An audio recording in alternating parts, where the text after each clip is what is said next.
Es lamentable, pero es la verdad. Ser demasiado amable con alguien durante una cita realmente puede salirte muy caro. Y no estoy hablando de pagar la cuenta o de una cena carísima. Eso aplica para todos. No es porque seas hombre que necesariamente estás a salvo. Después de meses intentando citas en línea, por fin hice match con alguien que sentí que estaba lista para conocer. Se llamaba Samantha. Hablamos por teléfono durante semanas y realmente me caía muy bien, así que estaba lista para dar el siguiente paso. Al principio, le propuse que nos viéramos en un lugar sencillo, como un bar, ya que las dos bebíamos. Pero Samantha tenía otra idea. Ya le había dicho que vivía sola, así que pensó que sería buena idea tener nuestra cita en mi casa. Me sorprendí. Me costaba creer que estuviera cómoda con la idea de estar sola en el departamento de un hombre que nunca había conocido, pero me aseguró que confiábamos lo suficiente el uno en el otro para que todo estuviera bien. A pesar de todo, en el fondo de mi mente, eso encendió una señal de alerta. ¿Por qué no quería que nos viéramos en un lugar público? ¿Por qué venir directamente a mi casa? Pero no insistí demasiado. Quería ser amable, así que la invité a venir a tomar una copa. Le dije que pediría comida y que veríamos lo que ella quisiera. Ella me respondió que le parecía perfecto. Esa noche ella llegó como a las 7 de la noche. Al principio parecía vestida bastante sencilla, hasta que le tomé la chaqueta y vi su atuendo debajo, mucho más corto y revelador. Le hice un cumplido, aunque me parecía un poco demasiado para una primera cita. Serví vino y empezamos a platicar en la cocina. Muy pronto, la primera botella casi se había terminado y Samantha me preguntó si tenía algo más fuerte. Pedí comida antes de pasar a los licores fuertes, porque no quería beber demasiado rápido con el estómago vacío. Mientras tanto, fuimos al sofá. Le propuse que eligiera una película o una serie, pero me dejó decidir. Mientras tanto, ella se estaba poniendo un poco insistente. Se sentaba demasiado cerca, me miraba todo el tiempo y tocaba mi hombro con frecuencia. El ambiente se mantuvo extraño durante un rato. La comida llegó, comimos frente a la tele y en cuanto terminamos, Samantha intentó algo conmigo. Fue sorprendente y difícil de rechazar, pero me negué con amabilidad y le dije que quería ir despacio. Parecía decepcionada, pero de inmediato propuso que tomáramos más shots. La seguí porque no quería rechazarla una segunda vez, aunque ya estaba más borracha de lo que había planeado. Después de otra copa, Samantha tuvo una nueva idea. Propuso que cada una preparara una bebida al azar con lo que encontráramos en la cocina. La otra tenía que esperar en otra habitación durante la preparación, y sin importar el sabor, teníamos que beberlo todo. Toda mi vida, he escuchado a mujeres decir que siempre hay que vigilar cuando un hombre prepara sus bebidas. Sin embargo, Samantha confiaba plenamente en mí. Incluso bromeé diciendo que fácilmente podría ponerle algo en su vaso si quisiera, pero ella se rió recordándome que ella podía hacer exactamente lo mismo. Empezamos con mi vaso. Samantha fue al baño mientras yo preparaba una mezcla horrible con lo que tenía a la mano. A ella le disgustó, pero su reacción me hizo reír. Luego fui yo quien esperó en el baño mientras ella preparaba el mío. Cuando probé su vaso casi vomito. El sabor era asqueroso. Ella me dijo que había mezclado varios alcoholes con sal y café. Como nuestras dos bebidas estaban malas, decidimos tomarlos de un solo trago. Fue francamente desagradable, pero pensé que era parte del momento. Me quedó un sabor amargo en la boca. Unos minutos después, empecé a darme cuenta de que algo no estaba bien. Mi sensación de estar ebria se intensificó de repente. Casi no podía controlar mis movimientos. Mi visión se nublaba y necesitaba recostarme de inmediato. Con la poca lucidez que me quedaba, hice que Samantha se fuera. Ella protestó diciendo que quería quedarse para cuidarme, pero la empujé hacia la salida, diciéndole que no querría verme en el estado en que iba a terminar. Una vez que se fue, corrí al baño e intenté provocarme el vómito. No logré sacar mucho, pero quería expulsar lo que pudiera. Muy pronto, empecé a dudar que el alcohol fuera el único problema. Había bebido demasiado, sí, pero nunca me había sentido así. Sentía el cuerpo pesado, casi no podía moverlo. Logré arrastrarme hasta mi cama. Solo quería desmayarme, pero no podía dormir. Tenía miedo de dejar de respirar, así que solo me concentraba en eso. Inhalar, exhalar. Poco después, me di cuenta de que ya no podía moverme. Mis ojos se quedaron abiertos, fijos en el techo. No sé cuánto tiempo estuve así, pero en algún momento alguien entró al departamento. Samantha.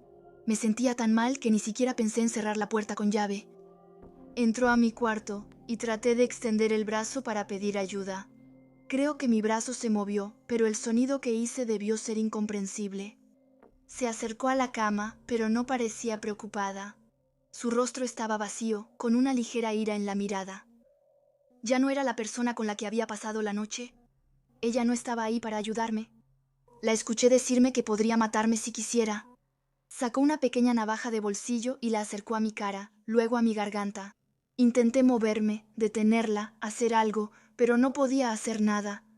Fuera lo que fuera que me dio, me dejó completamente indefensa. Y tenía razón.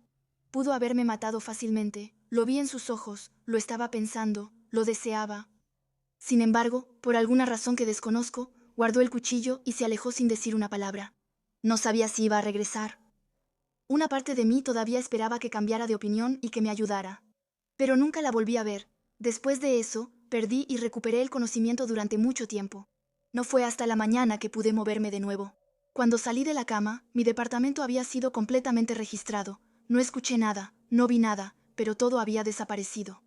Además de haber perdido varios miles de dólares y de haber sido drogada, lo que más me dolió fue darme cuenta de que ese era el objetivo desde el principio. Durante toda la noche, Samantha realmente no estaba interesada en mí. Ya sea que lograra seducirme o que tuviera que pasar a otro plan para neutralizarme, el objetivo nunca había sido tener una cita. El objetivo siempre había sido robarme. Esa mañana llamé a la policía, pero Samantha ya había desaparecido como un fantasma. Su nombre, su perfil, su trabajo, todo lo que me había dicho era falso. La policía solo tenía una descripción física, y como seguramente ya había dejado la ciudad, no sirvió de nada. Samantha nunca fue encontrada. Hoy me resigné a la idea de que nunca tendré respuestas ni justicia por lo que ella me hizo. Eso empezó hace poco, en una fiesta llena de gente en una casa durante mi primer año en la universidad. La música sonaba muy fuerte y era mala, pero el alcohol corría a raudales. En un momento, me encontré hablando con una chica que se llamaba Maddie. Las dos estábamos bien borrachas y apenas nos entendíamos. Luego sus amigas se fueron y nos dejaron solas. Sin pensarlo, ella me tomó de la mano y me llevó a una habitación al azar. No tenía idea de a quién pertenecía esa habitación, pero no me importaba, porque al instante siguiente estábamos besándonos en la cama. Antes de que pudiéramos quitarnos la ropa y realmente faltarle el respeto a la cama de ese desconocido, ya sea el dueño de la habitación o su compañero de cuarto, entró de repente. Empezó a gritarnos y nos echó de la casa. En medio del caos, perdí a Maddie, pero ya tenía su Instagram, así que sabía que podría encontrarla de nuevo. Estaba tan borracha y tan ida que pensé que había encontrado una especie de Cenicienta moderna. Lo sé, es completamente ridículo.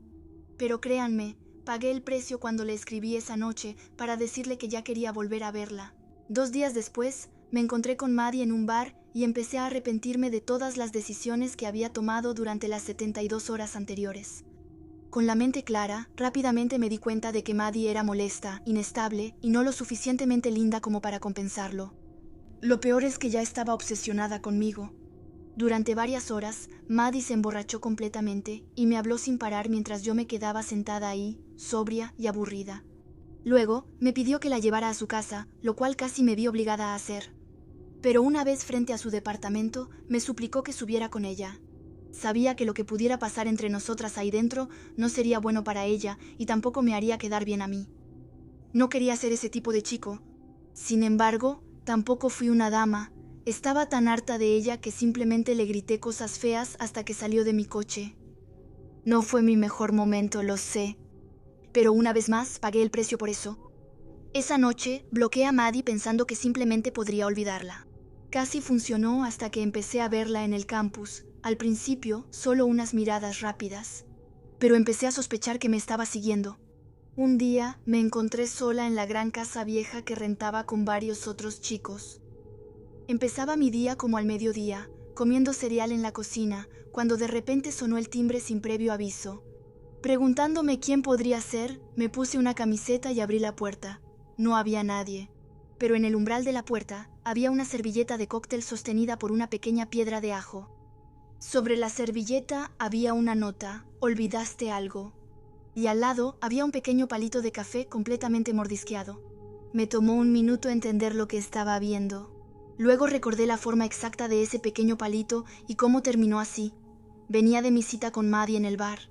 Me había aburrido tanto que mastiqué ese palito mucho después de haber terminado mi bebida. ¿Por qué lo había guardado? ¿Qué había hecho con él durante toda la semana? No tenía ningún deseo de saberlo, pero sabía que probablemente todavía me estaba observando desde algún lugar. Así que levanté mi dedo medio hacia el cielo, tiré esa porquería al jardín y luego entré a la casa. Me molestaba que ella supiera dónde vivía, sobre todo porque no tenía ni idea de cómo lo había descubierto, a menos que me hubiera seguido desde las clases hasta mi casa. Para colmo, la casa estaba lejos de ser segura. Después de años de fiestas estudiantiles, el lugar estaba en mal estado. Seguramente había una docena de formas de entrar de las que ni siquiera tenía conocimiento. Y solo podía esperar que Maddie no fuera lo suficientemente astuta como para encontrar una. Una vez más, intenté ignorar la situación esperando que encontrara otra cosa que hacer. Pero el tiempo solo demostró lo perturbada que estaba. Al día siguiente, estaba en clase por la tarde. A mitad de la clase, sentí que mi teléfono vibraba. Normalmente lo habría ignorado, pero tuve esa terrible sensación de que algo no estaba bien. Tenía razón. Una cuenta desconocida de Instagram acababa de enviarme un mensaje. Sé que estás en clase, pero deberías ver esto. Obviamente, lo primero que pensé fue en Maddie, pero ¿qué quería mostrarme? El enlace se cargó y vi el video. Se me hundió el corazón. Era yo, desnuda en mi baño, sentada en el inodoro, en una situación muy privada. En ese momento, todo lo que se suponía que debía aprender en clase ya no tenía ninguna importancia. Me levanté, me disculpé y me fui de inmediato para regresar a mi casa y encontrar la cámara oculta. En el baño que compartía con mis dos compañeras de cuarto, revisé todo el desorden alrededor del lavabo. Había rasuradoras, cepillos de dientes, tubos de crema, varios desodorantes y cigarrillos electrónicos vacíos. Pero en medio de todo eso había una pequeña bocina Bluetooth común y corriente. No me pertenecía y tampoco la reconocía como de alguien más. Estaba colocada exactamente en el lugar correcto para grabar el excusado y la regadera. Y cuando acerqué una luz, vi la lente oculta. Casi inmediatamente después de mi descubrimiento, la misma cuenta de Instagram me envió un mensaje para decirme que había hecho un buen trabajo, pero que tenía otros videos míos y de todos los que usaban el baño en momentos íntimos o comprometedores. Si le contaba a alguien, lo enviaría todo a una página local muy popular. Me sentía mareada. Maddie había entrado a la casa. Se había escabullido adentro, había colocado la cámara y luego se había ido sin que nadie la notara. Eso pudo haber pasado mientras todos dormíamos o cuando no había nadie ahí. En cualquier caso, era la prueba de hasta dónde estaba dispuesta a llegar.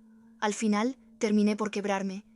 Le rogué a esa cuenta nueva, me disculpé. Le dije que haría cualquier cosa para que no publicara nada. Solo quería que todo terminara. Esperé durante horas, pero nunca respondió. Cuando mis compañeras de cuarto regresaron, dudé en contarles. Pero al final me encerré en mi cuarto y las evité. Estaba acostada en mi cama, con la cámara oculta guardada en una caja de zapatos cerca de mí, preguntándome qué podía hacer. Lentamente la noche pasó. Todos se habían ido a una fiesta o se habían ido a dormir antes de las clases del día siguiente, dejándome sola y despierta. Finalmente mi teléfono volvió a vibrar. Era Maddie, con la nueva cuenta. Ella simplemente escribió: «Ya puedo salir ahora». No entendía lo que quería decir. Luego llegó otro mensaje, una foto. La mayor parte de la imagen era negra, pero una fina franja vertical dejaba ver algo en el centro.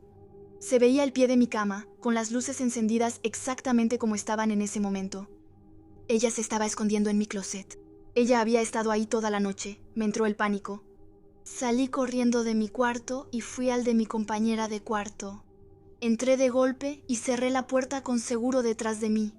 Mientras él se despertaba y me gritaba que saliera, le dije que llamara a la policía porque alguien se había metido por la fuerza a la casa. No le dije que era Maddie. Tenía miedo de que no entendiera realmente la amenaza si sabía que era una chica. Afortunadamente me escuchó. Pero cuando llegó la policía, Maddie había desaparecido. Se había escabullido afuera como la serpiente que era. Cuando les expliqué a los policías lo que estaba pasando, me preguntaron si Maddie tenía alguna manera de localizarme. Esa noche no pensé en nada, pero al día siguiente busqué por todas partes hasta encontrarlo. Había un AirTag debajo del asiento del pasajero de mi coche. Seguramente lo puso ahí mientras la llevaba a su casa, después de nuestra primera cita. Eso significaba que me estaba siguiendo desde el principio. Desde ese día, estoy esperando el momento en que publique todo lo que tiene sobre mí y mis compañeros de cuarto para vengarse porque llamé a la policía. Pero hasta ahora, todavía no lo ha hecho. Aún así, eso no es realmente tranquilizador. Eso solo me da la impresión de que todavía no ha terminado conmigo. Hace unas semanas salía con un hombre que conocí en una aplicación de citas. Se llamaba Jeremy. Ya habíamos tenido 2 citas y las 2 habían salido bastante bien. Para la tercera habíamos planeado encontrarnos en una cafetería en el centro de la ciudad. La idea era platicar un rato ahí y luego, si todo salía bien, ir a otro lugar para prolongar la noche. Como suelo hacer, llegué unos 30 minutos antes para sentirme cómoda en el lugar.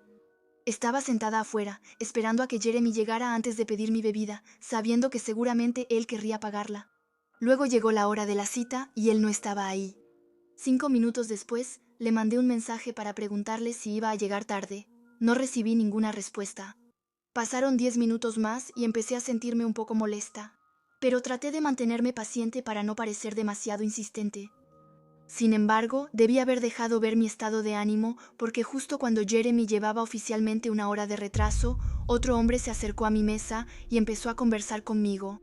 Este desconocido me preguntó si realmente iba a tomar un café, admitiendo que había estado afuera un rato y que me había notado sola. Evadí decirle por qué estaba ahí, pero seguramente vio en mi cara que alguien acababa de dejarme plantada. Inmediatamente, empecé a mostrarme fría por reflejo. Ignoraba lo que decía y le mandé un mensaje a Jeremy. Le dije que otro hombre me estaba hablando, esperando que eso lo hiciera ponerse protector o al menos celoso, lo suficiente como para que por fin apareciera. En lugar de eso, al final me respondió que le había surgido un imprevisto y que no podía venir. Ni siquiera reaccionó a lo que le acababa de decir sobre el otro hombre. No sabía si simplemente estaba ocupado y no había leído mi mensaje completo. Pero luego, el desconocido propuso algo que me hizo replantearme toda la situación. Primero, me dio su nombre, Alex, sin que yo se lo pidiera. Luego me propuso invitarme a una copa en un bar un poco más adelante en la calle. Decía que quería animarme después de que mi cita me dejara plantada. Nunca le había dicho que Jeremy me había dejado plantada. Una vez más, lo había adivinado con total seguridad. Y no solo eso, casi proponía exactamente el mismo plan para el resto de la noche que Jeremy y yo habíamos planeado después del café. Como si lo supiera. En un instante dejé de creer que era una coincidencia. ¿Qué había decidido Jeremy? ¿Que ya no me quería? Entonces intentaba pasarme a su amigo, ni pensarlo. No iba a dejar que me pasaran de mano en mano, aunque, honestamente, probablemente era el mejor escenario posible si seguía a esa Alex. Por lo que yo sabía, su plan para mí podía ir mucho más lejos, hacia un lugar del que tal vez nunca regresaría. Me mantuve tranquila, manteniendo una conversación mínima con Alex, mientras pedía un auto y esperaba a que llegara. Solo tomó unos minutos, pero sentí que duraba una eternidad. Cuando llegó el auto, me apresuré a entrar y le pedí al conductor que les pusiera seguro a las puertas y no dejara que ese hombre subiera conmigo. Por suerte, el conductor reaccionó rápido y me ayudó a irme. Una vez en casa, me quité con enojo la ropa bonita que me había puesto, lavé todos los productos que me había aplicado en el cabello, bloqueé a Jeremy y me juré no volver a salir nunca con un hombre que conociera en línea. En cuanto me recosté en mi sofá, encendí la tele, lista para relajarme y olvidar todo eso. Luego alguien llamó a mi puerta y una voz familiar vino a romper mi tranquilidad. Jeremy. Por un segundo, casi olvidé que lo había dejado llevarme a casa después de nuestra segunda cita. Pero aún así, fue totalmente inapropiado que llegara sin avisar, especialmente después de lo que acababa de hacer. Él golpeaba la puerta gritando que lo sentía y que todo eso era un enorme malentendido. Enojada, me ajusté la bata alrededor de la cintura y luego me levanté para gritarle que se largara. Fui fuerte y clara, pero él fingía no escucharme, pidiéndome una y otra vez que abriera la puerta para que pudiéramos hablar. Claro, pensé. Siempre me ha gustado tener una pequeña cadena de seguridad en mi puerta y ahora era el momento perfecto para usarla. Puse la cadena y luego abrí la puerta solo unos centímetros. Asomé la cara por la abertura, lista para decirle a Jeremy que se fuera a lanzar de un acantilado. Entonces me di cuenta de que no estaba solo. Había un hombre a su lado, Alex. Estaba justo fuera de mi campo de visión a través de la mirilla, pero de repente lanzó una cizalla hacia mi cara. Eché la cabeza hacia atrás bruscamente para evitar el golpe, pero no estaba apuntando a mi cara. Metió la herramienta por la abertura de la puerta y cortó la cadena como si fuera una ramita. Vi a Jeremy apresurarse para entrar y solo había una cosa que podía hacer. Atoré mi pie descalzo bajo la puerta, puse todo mi peso sobre él y volví a cerrar el cerrojo. En el último momento, logré cerrar y asegurar la puerta después de haberme expuesto como una tonta.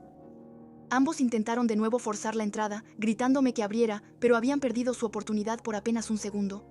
Cuando se dieron cuenta de que ya no había una manera fácil de entrar a mi casa, desaparecieron. Físicamente, salí de eso con una uña rota y un corte bastante profundo en el pie por culpa de la puerta. Esa pequeña herida me salvó la vida. Mentalmente, en cambio, estaba completamente perdida. Mi corazón latía con fuerza. Estuve a unos milisegundos de vivir mi peor pesadilla. Pensé que había sido cuidadosa todo este tiempo, pero bajé la guardia unas cuantas veces de más y estuve a punto de sufrir un destino peor que la muerte. Estas últimas semanas me he vuelto súper vigilante, y aunque no he vuelto a ver a esos hombres desde entonces, no sé si algún día podré volver a confiar en alguien. La última vez que acepté una cita a ciegas fue un desastre. Sin embargo, la cita en sí ni siquiera fue lo peor. Una colega me presentó a un tal Kevin. Durante la cena, él no hizo nada realmente horrible, pero el ambiente era incómodo y aburrido, y la noche duró mucho más de lo necesario. Mientras yo apenas hablaba, Kevin me contaba sobre sus pasiones, sobre todo los videojuegos e internet. En un momento, Kevin me pidió mi teléfono para mostrarme una aplicación o un sitio web. Como la cita ya estaba por terminar, yo ya me había desconectado mentalmente. Realmente no lo pensé mucho. Kevin solo tuvo mi teléfono unos 30 segundos, pero ese detalle será importante más adelante. Cuando la cena finalmente terminó, dividimos la cuenta. Me negué a que viniera a mi casa y le dejé claro que no quería volver a verlo. Su sonrisa forzada se desvaneció, pero subí a mi auto antes de que pudiera responder. Al volver a casa, sobre todo estaba decepcionada de haber perdido 2 horas de mi vida. Por supuesto, Kevin empezó a mandarme mensajes. Los ignoré, pensando que eventualmente se rendiría, pero seguía escribiendo cada pocos minutos. Después de un rato, terminé mirando. La mayoría de esos mensajes eran frases típicas de chicos molestos, hasta que un comentario me heló la sangre. Me escribió: "Apuesto a que estás sentada en tu sofá comiendo helado". Lo que me perturbó fue que eso era exactamente lo que estaba haciendo. Estaba en mi sofá comiendo helado directamente del envase. Intenté convencerme de que solo era una coincidencia. Después de una mala cita, era lógico querer consolarse un poco. Pero en el momento en que abrí la conversación para bloquearlo, vi su último mensaje. "Ya es un poco tarde para arreglarlo ahora, ya te comiste la mitad". Ahí ya no era una coincidencia. De alguna manera Kevin veía lo que yo hacía. Miré a mi alrededor y revisé mi teléfono. ¿Me había seguido? ¿Había instalado algo en mi celular? No lo sabía, pero seguía escribiéndome, burlándose de mí porque no entendía, jugaba conmigo. Entré en pánico, revisé todas las puertas, todas las ventanas, luego bajé las persianas. Unos minutos antes, simplemente estaba molesta porque mis compañeras de cuarto no estaban. Ahora, tenía miedo de estar sola. Kevin sabía que yo estaba en casa y le gustaba hacérmelo saber. Finalmente, al intentar bloquear su número, noté lo que había estado frente a mis ojos desde el principio. En su información de contacto, su ubicación aparecía en el mapa. Indicaba exactamente mi casa. Entendí que si él compartía su ubicación conmigo, seguramente también tenía acceso a la mía. Entonces recordé el momento en que le dejé mi teléfono durante la cita. Seguramente activó la función de compartir ubicación en secreto. Bloqueé su número, pero el daño ya estaba hecho. Él sabía dónde vivía. Mis compañeras de cuarto no regresarían en varios días, lo que le dejaba demasiado tiempo para intentar algo. Aterrada, llamé a la policía. Un agente llegó aproximadamente 25 minutos después. La espera fue interminable. Pensé que Kevin se volvería aún más peligroso ahora que ya no tenía acceso a mi ubicación. Desafortunadamente, el policía solo echó un vistazo rápido alrededor de la casa y luego me aconsejó mantener mi puerta cerrada con llave antes de irse. Me quedé sola de nuevo. Me hubiera gustado hacer una maleta e irme mientras él todavía estaba ahí, pero no me atreví a salir. Estaba atrapada en mi casa, demasiado asustada para poner un pie afuera. Incluso después de hablar con la colega que nos había presentado y pedirle que le dijera a Kevin que se mantuviera lejos de mí, nunca sentí realmente que él hubiera desaparecido. La única diferencia era que ya no me escribía. Más bien sentía que me observaba en silencio, como si estuviera esperando a que bajara la guardia. La gente como él se obsesiona, guardan su rencor, se imaginan cosas durante mucho tiempo, hasta que llega el día en que finalmente actúan. Incluso después de que regresaron mis compañeros de cuarto, nunca volví a sentirme segura en esa casa. Kevin seguramente entendió que la policía no estaba tomando la situación en serio y sé que eso debió envalentonarlo. Solo espero no terminar en las noticias el día que finalmente encuentre el valor para hacer algo.